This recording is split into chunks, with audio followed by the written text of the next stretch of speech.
Hi guys, we've been in UP for a few days now.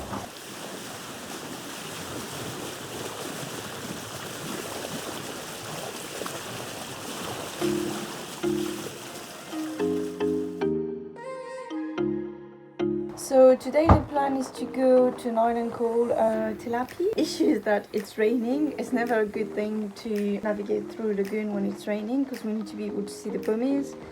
But we are gonna give it a try regardless. We have waypoints and that sort of thing, so maybe that will work. We'll see.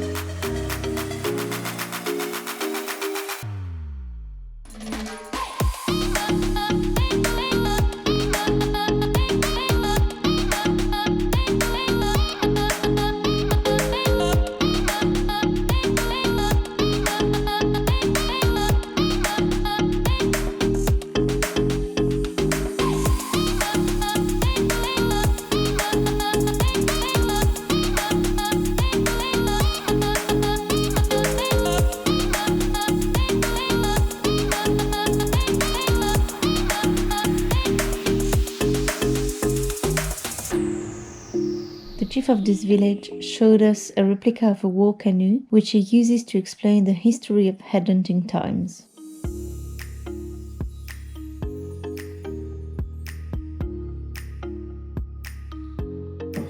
This is just a replica, of the war canoe. So this is the only war canoe here in the Marovo lagoon, and we demonstrate this. I explain the cultural part of the history. For educational system in our days, the young generation, I have to explain to them because the history was very well known. But how the war canoe looks like and how the canoe, why the ancestors use it, and what is the significance of all these decorations. So now I'm trying to promote this culture so that the young generation now they can understand their history. This is the oceaning going, so that's why these white cowrie shells, they're very smart people who designed this 100 years back. They go on the ocean. Yeah. So they have to have something that representing the ocean. This one used to be a kaka further. That white bird. Yeah. So all white. See, on top of the prow, in the front prow, they have two gods. One is facing the back, one is facing the front. One facing the front, it's to defend the trip and to see what's the enemy coming in the front here. And there's also another ornament down here. We call it dekidoku, but I was missing it. When the boat is moving, deki run on the surface. Yeah. Just to protect the front of the boat so there will be no any object hitting the front. This one is called erenge. Erenge used to be found in the taboo place, where they have their sacrifice before they went for war. The chief warrior. So the erenge is something that they refer back when they go on ocean. They refer back to the sacrificial area where the warrior leaders sacrificed. He get the answer yes or no before they went for war. In advance, he knows that the war can be won or lose. So, which just means now they start to get a ritual, a powerful spirit.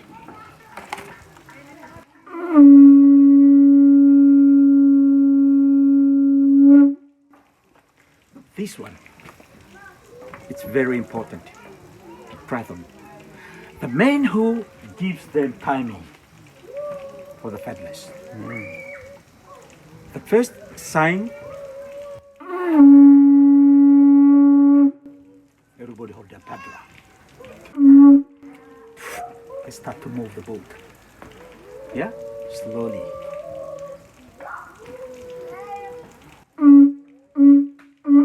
He marks the time. If the paddlers maybe get tied,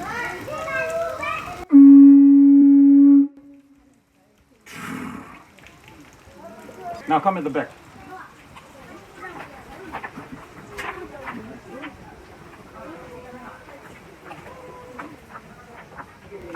The same significant on here. The difference is this. See this bird? Willy wiggle tail. This guy, when the boat moves, he is turning like a wheel. Him. Which means he's watching the four directions. That's what the warriors believe. Yeah, with that God, spirit gods.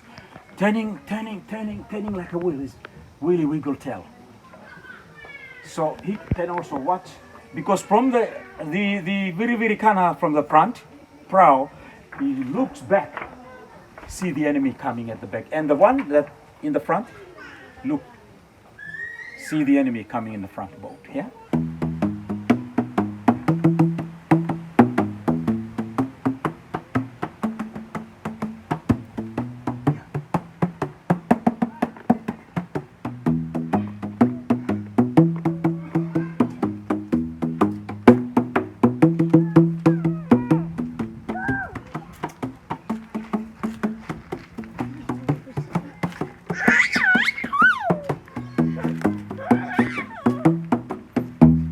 These days, the locals obviously don't use war canoes anymore, but they all use dugout canoes to travel on the water.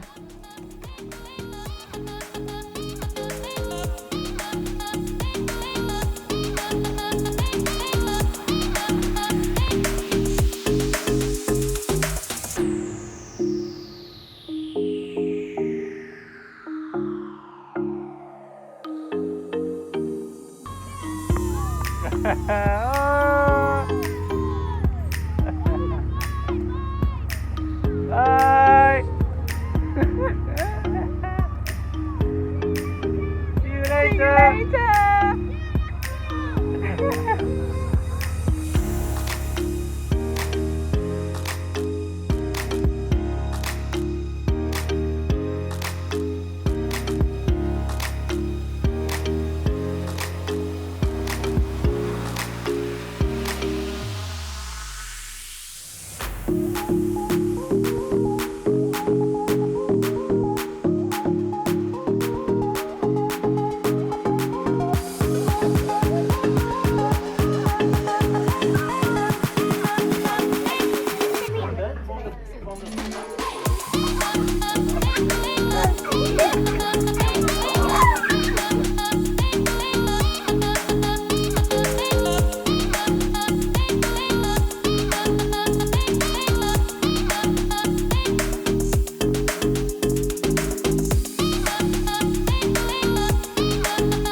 In this new village, we went literally through the jungle to discover 4 very important history sites. And yes, we were wearing flip-flops.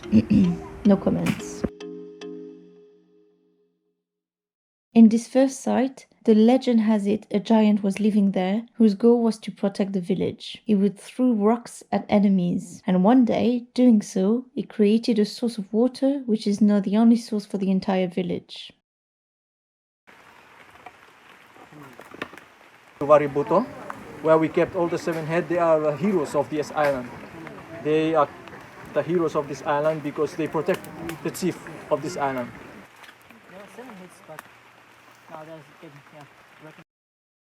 That is a place where all the women and children, when the enemies are come, the watchman will blow a concert, give a signal to the village people that the enemies are coming for fight. So all the women and children will rush up to the wall stone up there on the mountain. During the headhunting time, all the women and the men ran away and they left with the little kids. That is the one that they will go and bring it to take it back here. Once a year, they will do the sacrifice. They will play with the little kids and until the little kids was getting weak and tired. And then they will slap 3 times on the ear so that the little kids will deaf. They will bring the little kids up, right up to the stone. They will cut it here and drain out the blood. Then they will get the body and put it on the stone oven for the offering, sacrifice to the evil gods, just to make them strong and give them better victory in next battle.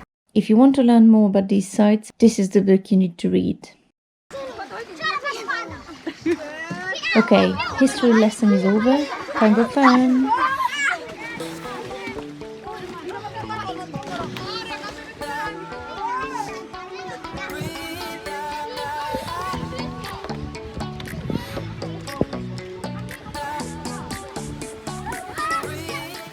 asked them, is there a crocodile? They said yes. Okay.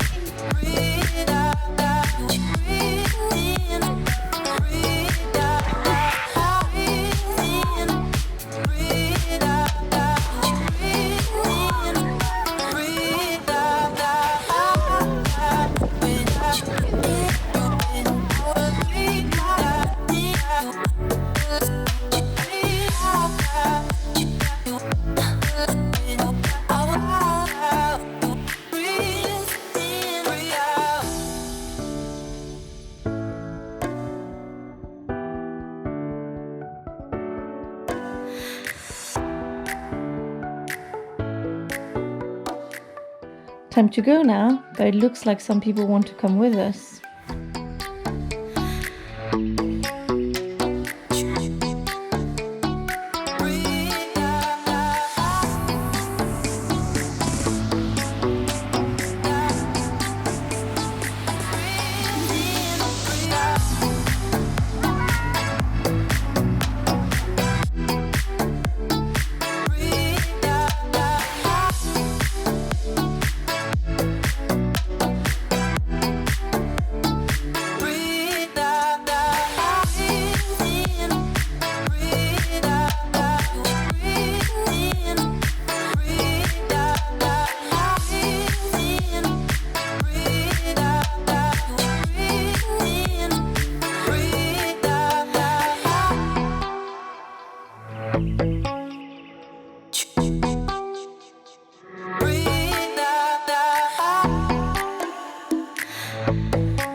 This dive site is very particular because we are actually diving in an old lava tube from a volcano. It's quite scary because for a minute or so you are completely in the dark. But just as you think you need a torch, the light comes in from the other side of the tunnel.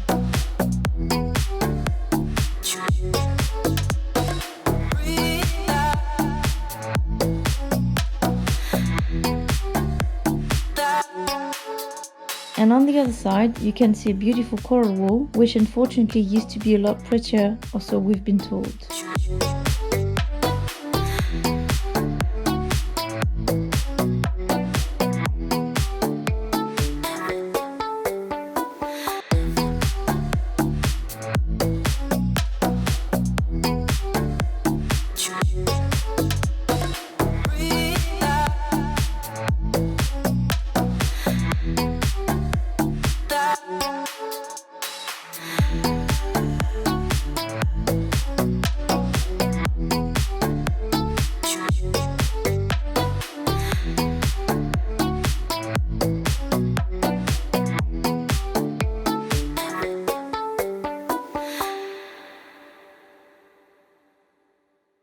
Alright guys, so this is our last day in the Marovo lagoon. Now the plan is to go back to Lola for a few days and go to Nauru to check out and then back to Australia.